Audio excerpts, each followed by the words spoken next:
Okay, welcome to this Hatha yoga practice. Um, Today's practice is going to be a well-rounded flow, and we're going to look at shoulders and neck and upper body type of flow. So this is going to be a little bit more strengthening for the upper body than perhaps like a typical yoga class, but it's also going to help get those parts really moving. Start in a comfortable seat. Grab whatever you need. I recommend props for this class be a block and a blanket just to keep it minimalist. And we're going to start by rolling the shoulders a couple of times. Doesn't matter if you roll forward or back.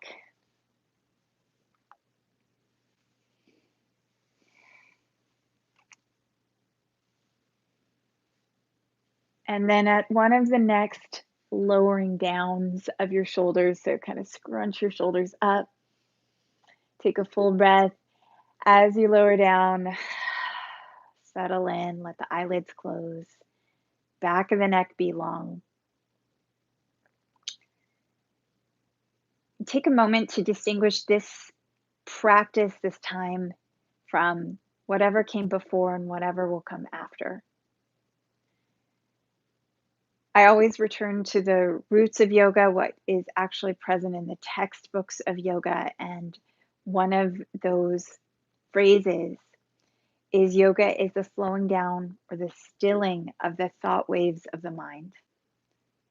At the end of the day, this is what we're here committed to do, is to get ourselves into more spaciousness around our thoughts, more freedom, more space for creativity, and less of those neural grooves that we tend to fall into, and emotional grooves. Stack your ears over your shoulders, shoulders over your hips. And then think about a part that may be a little bit different, which is the ring of your rib cage, the bottom ring of your rib cage. Make sure it's not out in front of your pelvis, right over top. Back of the neck long, arms heavy. We'll move with breath as you inhale. Sweep the arms up, crack open your eyes, and really let yourself get nice and tall. As you exhale, spin to one side, it doesn't matter which one, and softly land your knees, your hands on your knee and your behind you. Take a full breath here, and we'll begin a little cat and cow. So dropping back and inhaling forward and dropping back and inhaling forward. No forcing, nothing crazy. Move at the pace of your breath.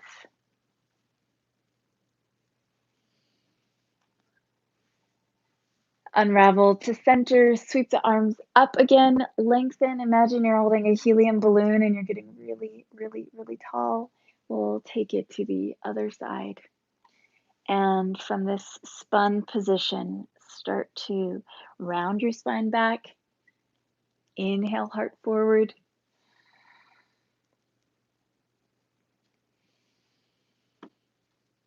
Move with breath.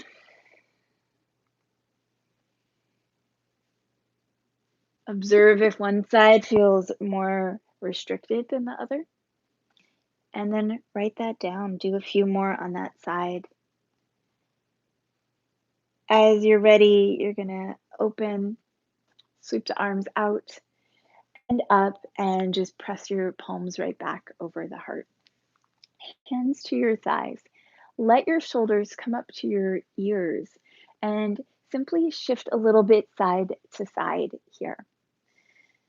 So as I go to my right, the rib cage is moving to the right. That shoulder is really getting closer to the right ear. As I go to the left, elbows straight. So I'm trying to shift the rib cage and let the shoulder blades move into their full range of motion to elevation, which is shoulder blades by the ears. Good. And now as you go side to side, let one shoulder drop forward fully. So I'm pushing away my opposite knee a little bit, taking a full breath here. Shoulders really pressing up towards the ear, but also quite a bit forward. Take it back, and then other side. So many of us, by being on devices so much these days, our heads shift forward, and all of these tissues around our neck and upper shoulders get really, really stiff in compensation. There could be other reasons for that too, but that's just a really big societal reason. Still going side to side one last time. Right, and one last time. Left, 1 to 2 breaths here. Come back through to center and set your hands out in front of you. We're just going to open like a book all the way to one side and then close it and open like a book all the way to the other side and then close it. So open, bring that elbow back if you don't have room like I don't, and close it. And other side, elbow back and close it. Think like you're putting an arrow on a bow. So much good warrior imagery inside of yoga. We're not going to focus on that today, but you can channel that inner warrior. Lower the hands and please come onto hands and knees. Cushion your knees as needed with your blanket. And a little bit unusual thing that I teach in table pose is I recommend your hands be more forward than your shoulders, because frankly there's a lot of pressure in that 90-degree position where your wrists are right under the shoulders, which you might have heard from a lot of teachers. So hands a little bit forward and start by just going side to side. So instead of cat and cow, we're doing side to side. A lot of the side bending in our spine happens, of course, in the low back, but there's still quite a bit that happens in the thoracic spine, in the rib cage area. This is helping to activate the muscles of stabilization of the shoulders and around the shoulder blades. And then take the side to side movement and make it circular. So you're going to drop your head, round your spine to the sky, bring the ribs to the other side, and then down to the ground. First, and then go in reverse. So if you went clockwise, go counterclockwise. And really let your breath travel into the nooks and crannies of your thoracic spine in a way that feels different and interesting to you. If that means you have to pause at a certain spot, that's totally fine.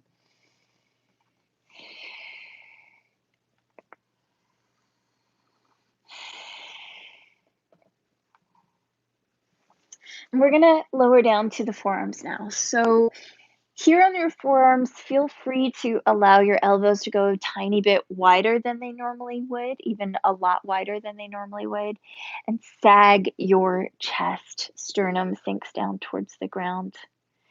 We're just going to shift right and left a little bit, and then do a few rounds of cat and cow here. So as you exhale, round up, drive the arms down into the ground. Inhale, pull the heart forward. Exhale, round up, drive the arms down into the ground. Inhale and pull the heart forward. Last one.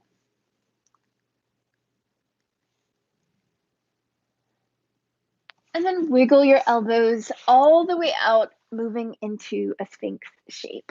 So coming onto your belly, let your elbows go pretty wide here, arms shaped like a diamond. Look over your left shoulder, bend your left knee, try to kick your butt a little bit. Look over your right shoulder, bend your right knee, kick the butt, and just go side to side. As you do this, whichever leg is bending, I want you to really press that same side glutes down into the ground. Good.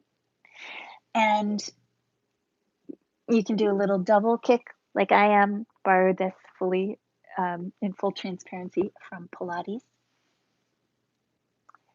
And then rise right back to center and drag your elbows back in the direction of your belly button. Pull your chest forward So you're really activating your back body a lot here, the muscles around the shoulder blades. And imagine that you could actually like crawl yourself across your yoga mat. So that's how much energy you want digging in from the elbows. Beautiful. Lower on down. Unwrinkle your yoga mat if yours wrinkled like mine did. And then arms by your sides. So everything we're about to do is precursors to Cobra Pose, upward facing dog, and pretty much any back bend. So we're going to really play with shoulder blade mobility here. Draw both of your shoulder blades towards one another and lift one arm off the floor. So the first step is shoulder blades squeeze onto your back, then the arm lifts up. And I want you to keep the shoulder blade where it is. Tap your fingers back down to the floor and up like a little piston with that arm, right? So I'm going to rest my forehead on the block. Squeezing that left shoulder blade if that's the one you're on. Keeping the elbow straight as can be. You probably are feeling this between the shoulder blade and the spine. If you're feeling it all in the neck, then walk your arm out to the side a little and turn your thumb up. We could all do that a few repetitions anyway. And last one, hold it. Both shoulder blades up. You're going to add your other arm. First arm relaxes into whatever position is good for you. And then other shoulder blade lifts up and we lift and lower. Notice if you have more freedom on one side than you do on the other, and that's totally fine and normal, but try as best as you can, if this is your more restricted side, to do a few more repetitions on the side that feels like it needs a little bit more TLC. Again, I hope that you feel this between the shoulder blades and the spine. If not, then walk your hand out a little bit more. Really reach through the arm either way. And then hold it up for a little bit. Hold your other arm up for a little bit. Try not to lift your head. Try not to lift your chest, which does the work of the shoulders from the back. And then root your hands right under your rib cage. Rise onto hands and knees and just rock back and forth a little side to side.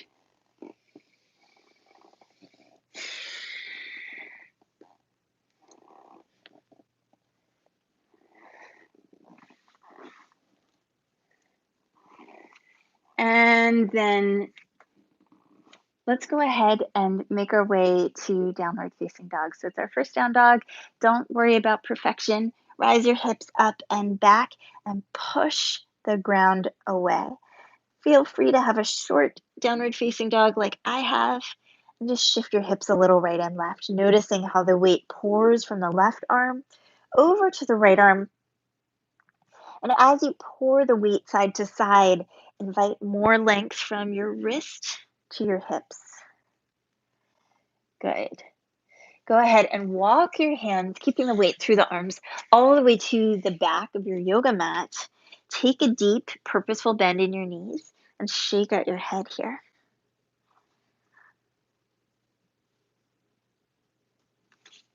Nod it up and down. Do some diagonals. And then interlace your fingers at the very base of your head and very gently, just the weight of the arms, no pulling. Allow the arms to traction your head down slightly. So this is actually tractioning your spine. Feel free to then shift a little bit right and left, right and left.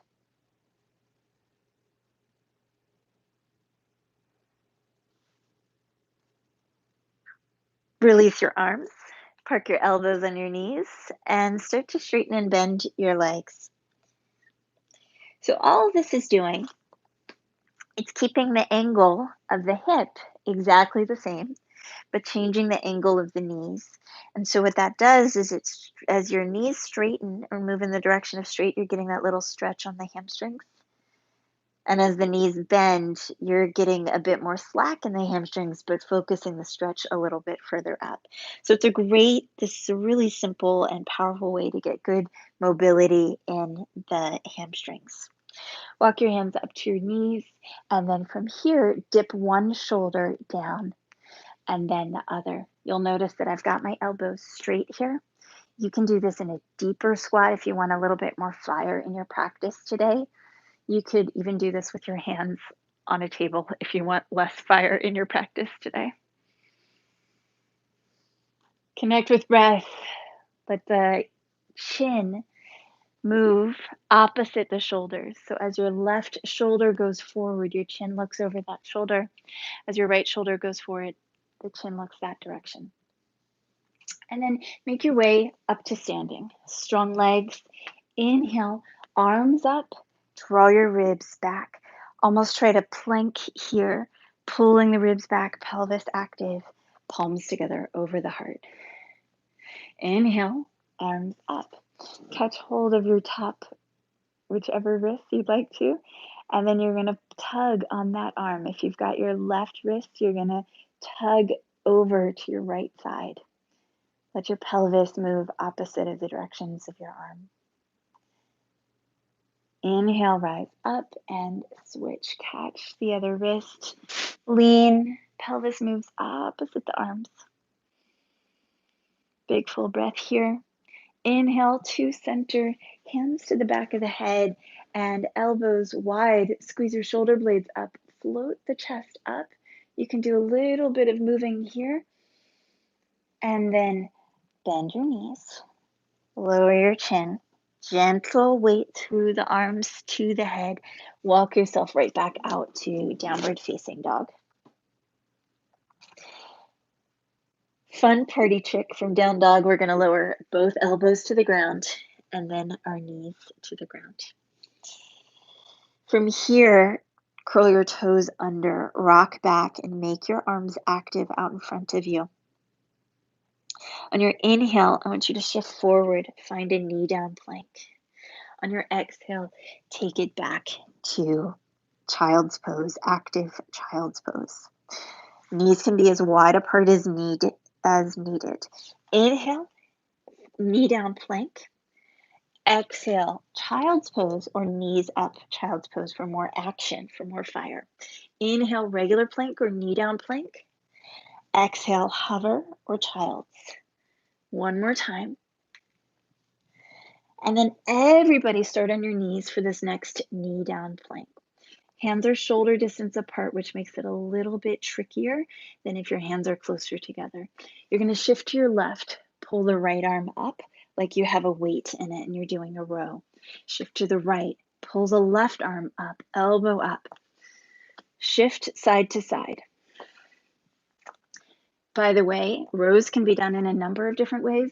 Very often your elbow does not pass your rib cage, but for our purposes, we're going to have them kind of past the rib cage as you go side to side here.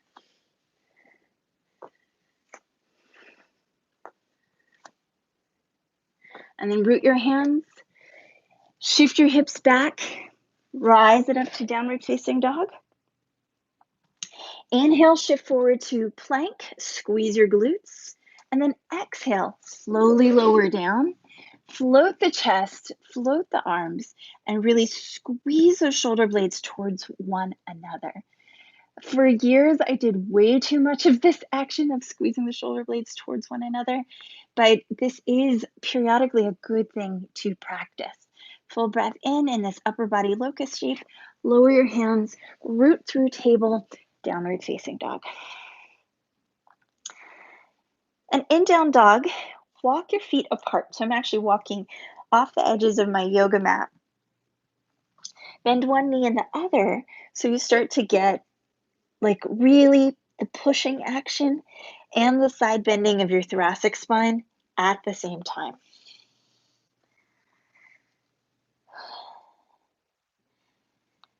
Last couple of shifts. Come back to center and then party trick in reverse. Lower your elbows, same time hopefully. Walk your feet back, find your way to a forearm plank. Squeeze the glutes, round the upper back, connect to breath. Stay here and just tap one knee and then the other to the ground. If this is too much for you, you can start with the knees and then lift up from there. Start on the knees, that is. And then last couple, go ahead and lower both knees, roll to one side, and stack yourself up on your forearm. Top arm to the sky, okay? So we're gonna lift the ribs a little bit. Option to lift that top foot. Hold it. Nice active side plank on the forearm with the bottom knee down, and then lower down. Rest your head this time. Legs apart. Float the thighs off the floor without bending the knees. Press your pelvis down into the floor. See if you can feel this in your glutes and in the backs of your thighs, and not so much in your low back. Maybe just a little bit in your low back. One more breath here with just the legs. Add the upper body, so full body locust pose. Stay here or add the arms, opposite direction. So right arm goes forward as the left arm goes back.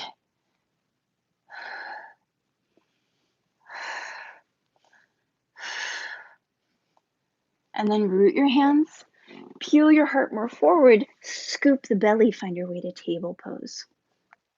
Back of the neck long, and shift and shift. So I already mentioned how you can have your hands more forward in table. You can also turn your fingers and dial them to the sides, which helps to reduce the stress on some of the nerves and ligaments and tendons in the wrist. Put your left hand right under your nose. And for this, you don't want to be too far out in front. So if you need to, please be on your fist. With your right hand just next to the left, you're going to first slide your right leg back. Keep the toes curled under like a rudder. Pivot on your left knee as needed. And then you're going to pull that right arm up towards the sky from the elbow and down. And pull and down. And pull and down.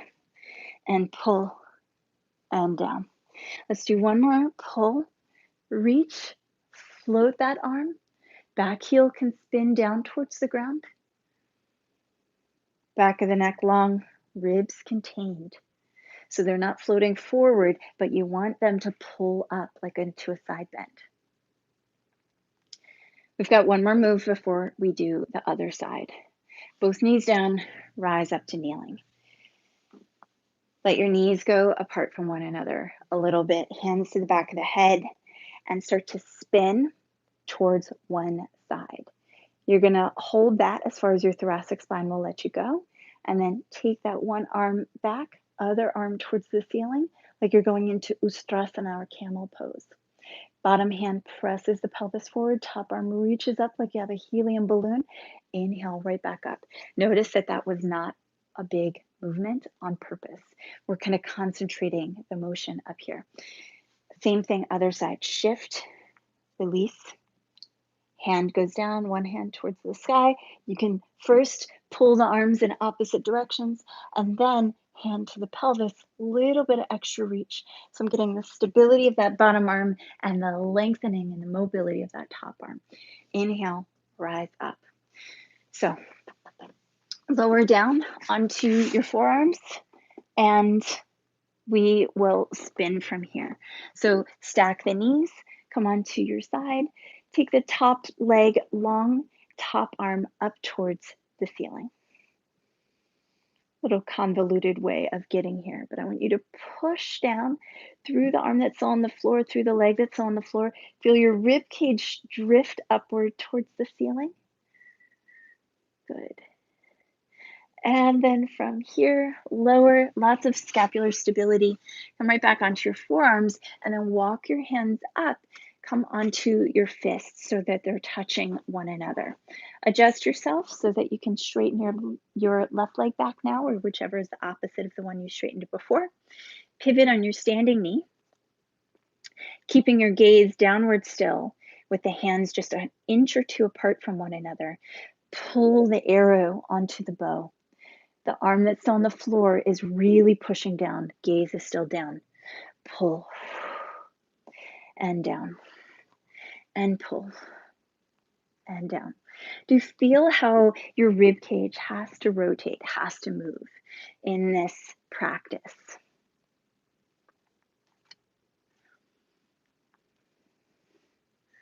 And last one. Good. We're going to rise up, face towards the screen. Have your toes pointing towards the sky of the leg that is stretched out for you. And let's just rock back for a little bit of inner thigh action and forward. If you'd like, you can put one hand on your chest, one hand on your belly. This is a hip hinge because the only joint that I'm asking you to move is the hip, mostly of the standing leg.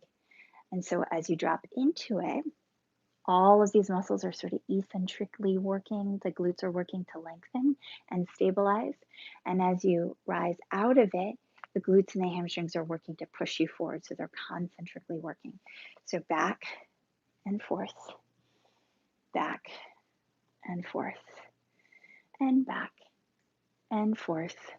And you don't want to go too crazy deep into it. The next time you drop in, feel free to use your hands as a little support so you don't go too deep. Blocks as a little support so you don't go too deep into it. But you're going to put your hands down onto the ground and you're going to rotate towards your long leg. Open that arm to the sky. Let the head move freely. Length and space between the wrists. Hand to your hip, other hand to your hip. Drive yourself back to center as smoothly as you can, hopefully more smoothly and controlled than me. And then you're going to shift to the other side, other leg out to the side. Hip hinge, drop it down and float it up. Your gaze will be towards the floor. As your hips go back, your gaze will be forward and up. It's just like a straight line with your eyeballs. Toes can face towards the ceiling if that feels better for you, or they can face forward.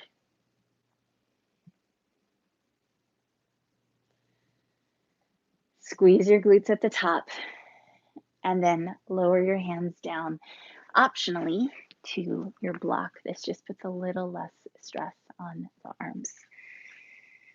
Stay here or spin open towards the side of your lengthened leg. Lots of reach, wrist to wrist, fingertip to fingertip, so to speak.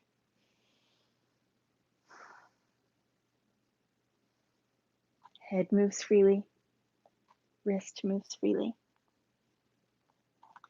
And then rise up. We'll keep the legs in this position. We're going to bring the hands to the rib cage and just take a little bit of a side bend.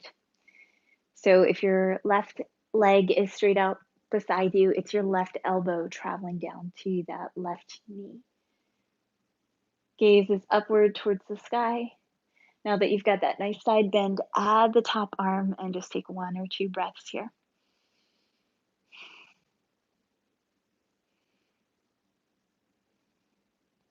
Inhale, rise up, bend into this knee, pivot on your back leg. We can make our way into a crescent lunge. Try to do this without using your hands getting off the floor. Little bit of a back bend here, heart opens. And then find your way into a goddess shape. Bend into your knees, hands still to the back of the head, ribs in, elbows wide. And then make your way to the other side. Switch the interlace of your fingers, lift your chest. Little bit of a back bend in the upper back in this crescent lunge. Exhale, back knee down to the floor now. Go ahead and pivot and straighten out the front leg. Hands to the back of the head. Elbow bends down, or you can put your hands to your rib cage and really just feel that folding action of the bottom ribs, like getting a little closer to one another, and the top ribs spreading away from one another like gills of a fish. Take the top arm by your ear as you are ready.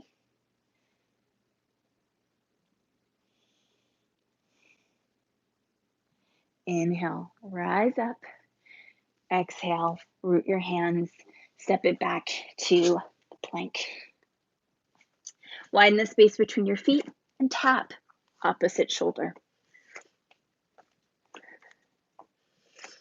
Try to keep your glutes down, your hips down. It's very tempting to want to lift them up. And it's very natural, by the way, to have a little bit of rotation in your pelvis here. Minimize it as best as you can. It won't completely eliminate. Lower both hands, lower both knees, slow motion lower to the ground. Float your chest, float your arms even more, float your legs. Locust pose. Stay here, or if you feel comfortable, hands to the back of the head. Connect to breath.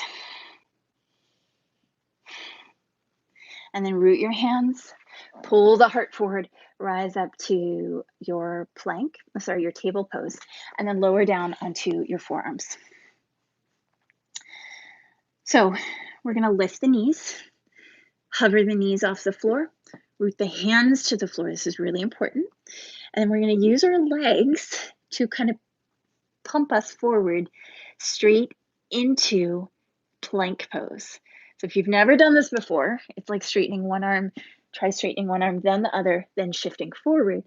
And if you feel like that's relatively easy, and by the way, you can do all of this on your knees, boop, boop, boop, or you can do all of this at once. So bounce forward and back, bounce forward and back, bounce forward and back.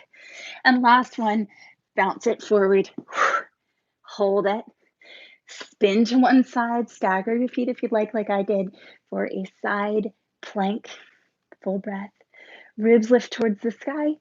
Other side, pivot your legs, stagger if you'd like, lift your ribs towards the sky, side plank. And then lower down, downward facing dog.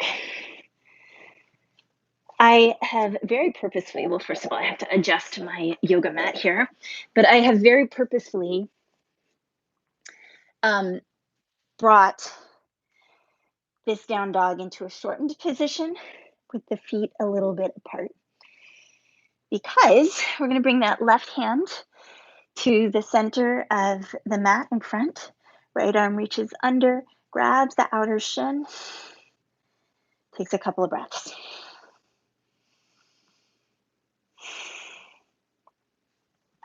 Switch hands. The hand that is in the floor, if you've not heard this before, this is really, really, really important public service announcement. You want to push the floor away when you're in down dog, or especially this one arm down dog. Come back through to center and then walk your feet right back out. See if this works for you to lower both arms down. Coming into Sphinx Pose again. Elbows wide. If you noticed any restriction in your Sphinx Pose earlier, check in and see if you still feel it now.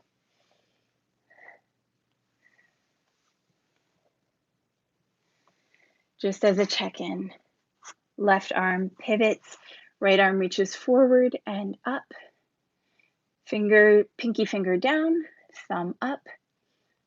And then we're going to keep it up, bring it out to the side if you've got the room, and bring it right back forward. Relax your legs as much as you can here, but I'm going to rephrase that. So instead of completely relaxing your legs, I want you to actually push your pelvis down into the ground so glutes are really active as the arm goes forward and out.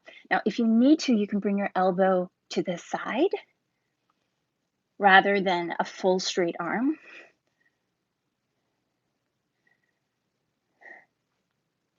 And last one, and then go ahead and give yourself a little bit of a rest.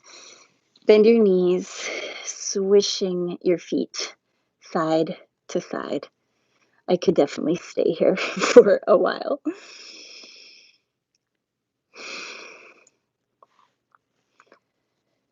Aim to get this rotation that we're doing with our legs right now more concentrated in the hips than the low back.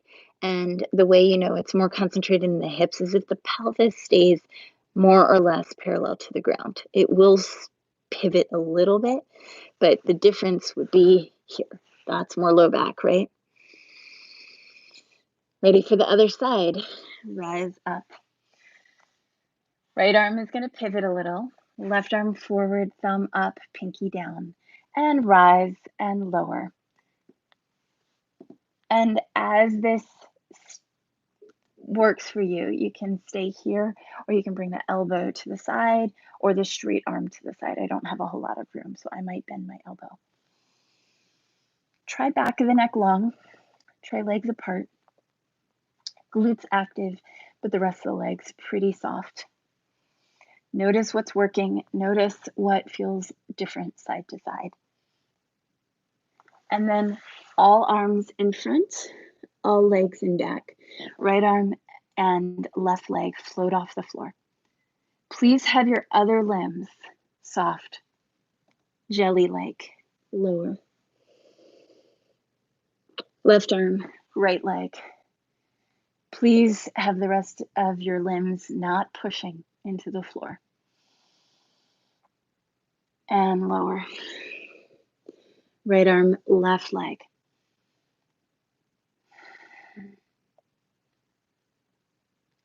And lower.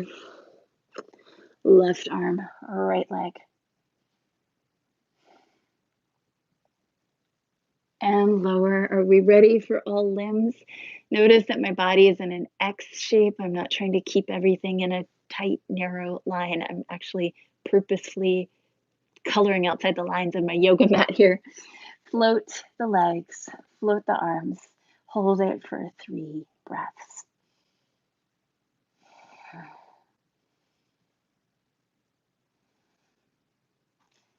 And bring the arms back very slowly. Shift your heart forward and come on back to a active child's pose. So we're going to stay in this active child's pose with the toes curled under if you can tolerate it. Come on to one forearm. Our low back is pretty much locked out in flexion right now, so it's not going to be doing a lot of the rotation. From here, everything that moves is going to be our shoulder and our rib cage. Right hand to the chest, spin it up, and then see if your right arm will go straight up. There's no bonus points if it does, just a good measure. Do allow your pelvis to move a little bit. Do allow your weight to transfer to the left. That's all normal. And then shift sides. Does your left arm go straight up? Is it more challenging on that side, on one side versus the other? And if it is, I want you to do the next 3 on the same side. See if it's still a little bit more challenging. We're going to take 5 breaths in one position. If you wish, you can do 2 breaths on the right and 2 breaths on the left if you feel pretty even. If you're a little bit asymmetrical, pick the side that is more challenging for you.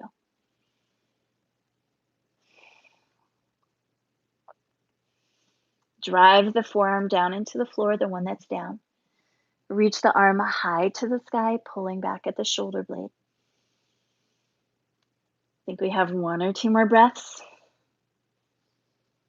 Everybody's respiratory rate is a little bit different, so no worries if you're in yoga class and yours doesn't match the teacher. That's totally normal.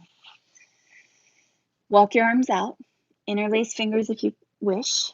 Drive the forearms down, round your spine, downward facing dog on the forearms. Shift to one arm. If you're on your left, your right fingertips are going to be on the floor. And release. Shift to the other arm. If you're on your right, left fingertips on the floor. Release. If you're on your left, reach your right arm up by your hips. See if that works for you, or keep the fingertips. You can also just shift weight in place. Option to bring your left arm up by your hips. We've got one more time each side.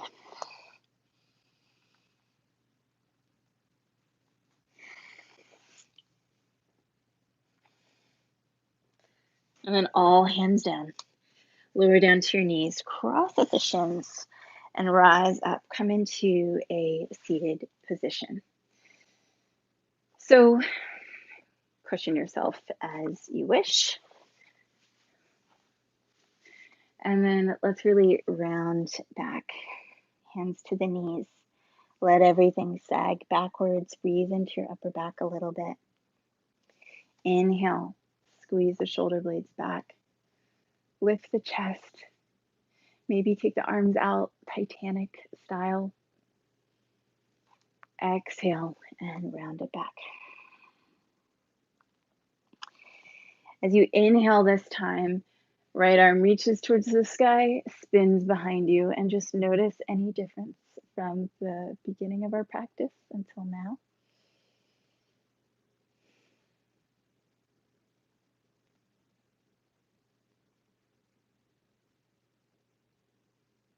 Inhale, take it back through the center.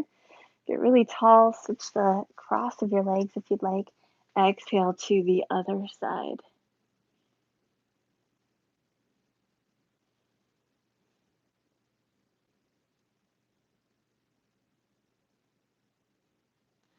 And then inhale, arms right back to center. Noticing any differences from the beginning till now. We're going to bend the knees, set the feet flat. If you feel comfortable just squatting without any support underneath of you, you're welcome to do that. If you would like, you can put your block underneath your pelvis here, or your block and your blanket. I highly recommend that everybody spend a little time in this position every single day if possible. And what we're going to do here is very similar to what we were doing in Child's Pose, which is you're going to let one shoulder drop forward. You can start by looking over that shoulder and then look over your other shoulder so you get the full quote-unquote twist.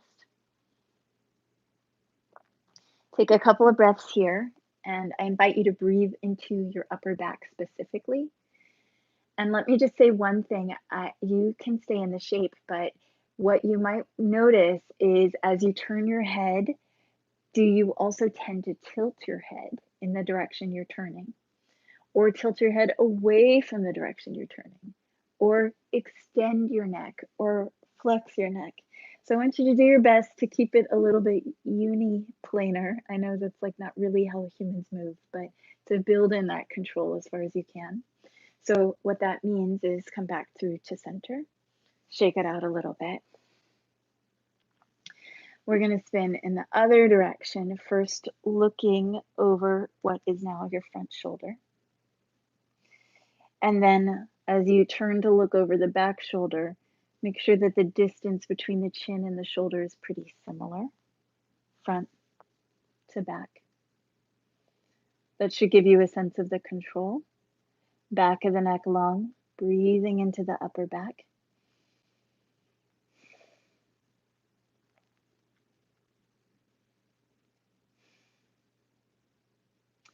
And then return to center. Walk your feet forward if you're supported and glide your hands down, letting the head, shoulders, everything drop. Knees are wide. It's like a happy baby in a squat.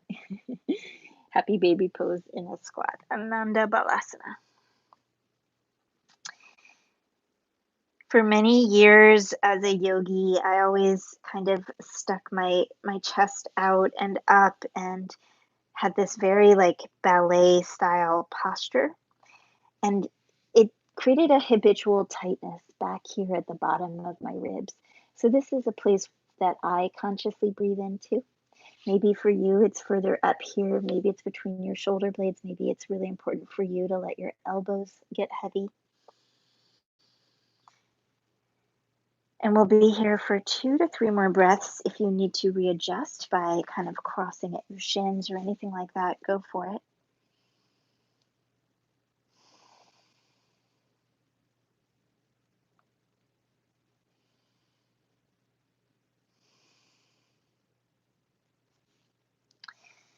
On one of your next inhales, gently, gently rise up, pull the chest up, roll your shoulders back, and wiggle yourself to a good position on the ground. Have your feet nice and wide out in front of you, and actually put a little bit of weight in your shoulders behind you as you drop your knees one side to the next with control.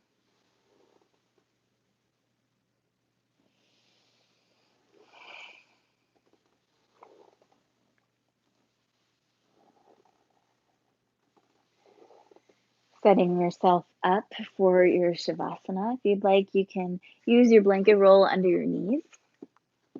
And you're also welcome to stay up in a seated meditation position, as I will be in. So if you're here, begin to lower yourself down. If you feel comfortable, you can lower down vertebra by vertebra. You can use your arms as needed. One of the most important things in our Shavasana is to lengthen the back of the neck, chin down, arms heavy.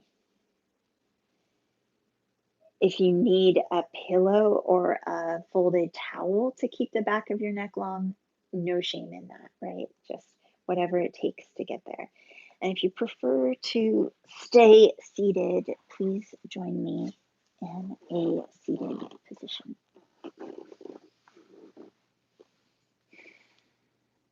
One of the really joys of movement that I've discovered is that it's a lot easier to feel quiet in your heart and your mind after moving. So for me, this seated meditation just does a lot for me, as does Shavasana. So please stay with it. Lips together, teeth apart, eyelids like heavy stage curtains.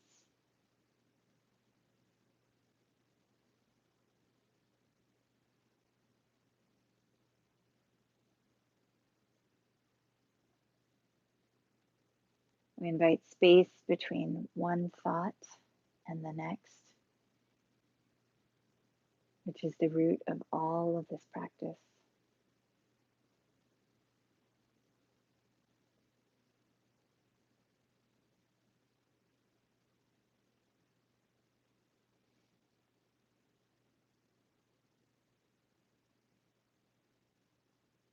Breath slows down.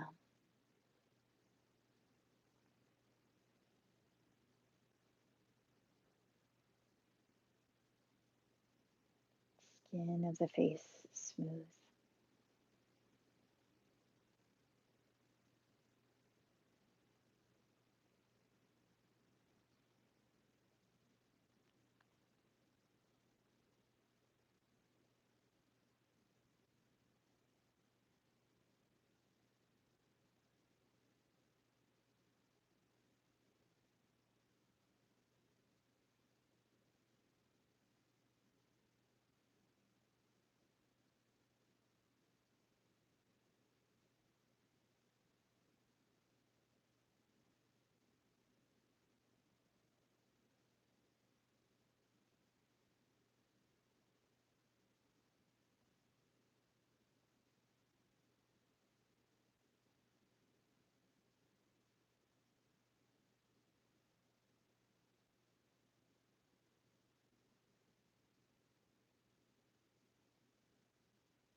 You're always welcome to stay longer in Shavasana or meditation. I encourage you to, if you've got a good space right now. If you're ready to start moving again, invite your breath into your fingers and into your toes.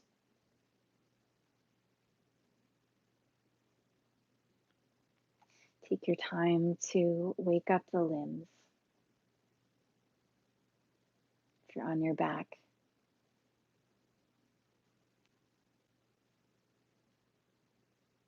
over the next 3 breaths or so, slowly roll to one side.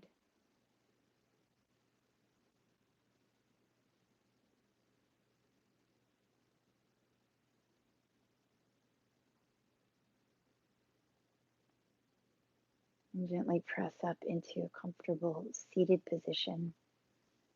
Head is the last thing to rise. We'll all bring our hands together over the heart or hands to the chest, noticing where the breath flows easily.